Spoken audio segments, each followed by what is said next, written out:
The scent hit me the moment she walked through the door. It wasn't a generic floral perfume she usually favored. It was my cologne, the one I'd been wearing for years. Welcome home. I managed, the words feeling like shards of glass in my throat. How was the trip? Sarah, my wife of 6 years, plastered on a smile that didn't quite reach her eyes. Amazing. We had so much fun. You wouldn't believe it. She dropped her weekend bag with a thud, the sound jarring against the unnerving silence that had settled between us. The girls' trip, as she called it, always felt a little off. The late-night whispers, the hushed phone calls, the way she avoided my eyes when I asked for details. Now, the clawing scent of my own cologne was a final, damning piece of the puzzle. I tried to act normal, a charade I was quickly growing tired of. Glad you had fun, I said, forcing a smile. Dinner's almost ready.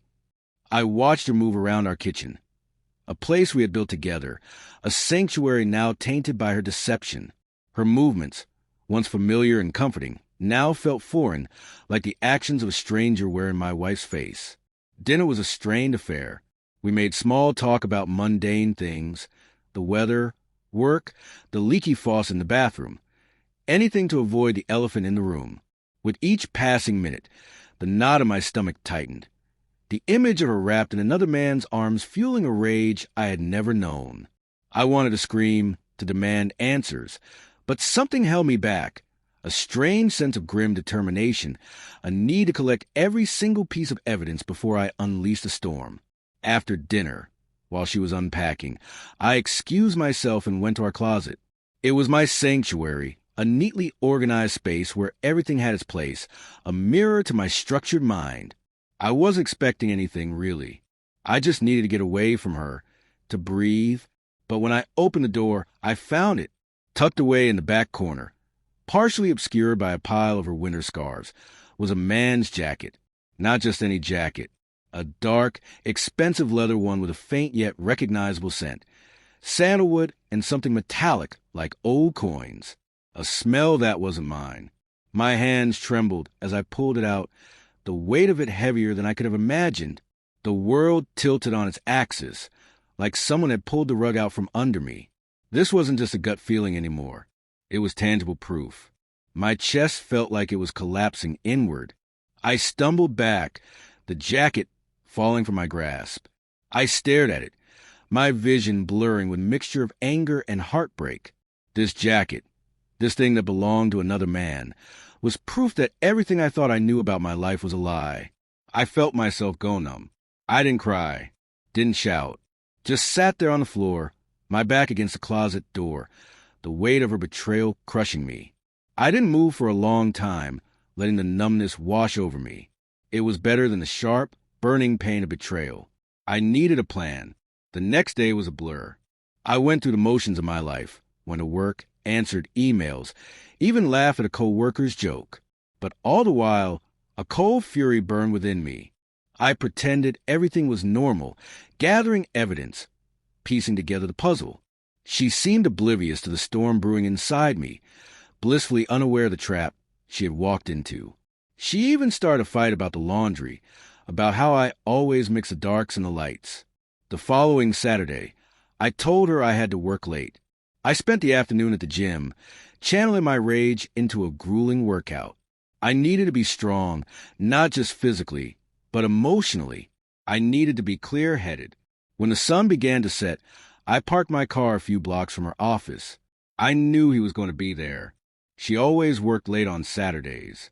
I waited, hidden in the shadows, my eyes fixed on the building entrance. I recognized in the moment he stepped out, tall, arrogant, with a swagger that made my stomach churn. The same leather jacket was draped over his shoulder. He looked like the kind of man who thought he could have anything he wanted. I wanted to knock that arrogance right off his face. I approached him, my steps deliberate and steady. "Excuse me," I said, my voice calm but edged with steel. "I believe you have something that belongs to my wife." He turned, a smirk playing on his lips. "I don't know what you're talking about." "Oh, I think you do," I said, pulling a photo from my pocket. A picture I found buried deep in her phone. A selfie of them. her face flushed with excitement, his arm wrapped possessively around her. The smirk vanished, replaced with a look of dawning panic. "See this jacket?" I asked. "My wife seems to have developed a fondness for your things, which makes me wonder, what else do you have that's mine?" His eyes darted around, searching for an escape. He opened his mouth to speak, but I cut him off. "Let's not waste any time, shall we?" I grabbed him by the collar, yanking him into the alleyway. The fight was quick, brutal, and cathartic. Each punch I landed was a release, a symphony of rage and pain that echoed in the narrow space. He didn't put up much of a fight, whimpering and flailing like a child. I pummeled him, not stopping until my knuckles were scraped raw and he was lying on the ground, gasping for air. The look on his face was priceless. Gone was the arrogance, the cockiness, replaced with raw, terrified pleas for mercy. "Stay away from my wife." I growled, each word laced with venom. "Or you'll regret it." I tossed his phone on the ground, smashing it to pieces with my shoe. Then I left him there, a broken mess, his world crashing down around him, a mirror of what it had done to mine. When I got home, Sarah was on the couch, watching some insipid reality show. She glanced up when I walked in, a look of mild annoyance on her face. "Where were you?" I was worried. "Really?" I asked, my voice dangerously quiet. "You were worried?" I walked into the bedroom, pulled her suitcase out of the closet, and dumped it on the bed. "Look closely, Sarah. Look at what's inside, and tell me you don't recognize the jacket." She turned pale, her eyes wide with panic. I tossed the photograph onto the bed. "And this, Sarah? Explain this." She tried to lie, stammering about how it was just a friend, a colleague, a misunderstanding. But her words were flimsy, crumbling under the weight of the truth. I watched her face fall, the mask of innocence finally slipping, revealing the ugly reality beneath. "I'm done," I said, my voice calm despite the storm raging inside me. "I want you out. Tonight." She started to cry, begging, pleading, promising it would never happen again.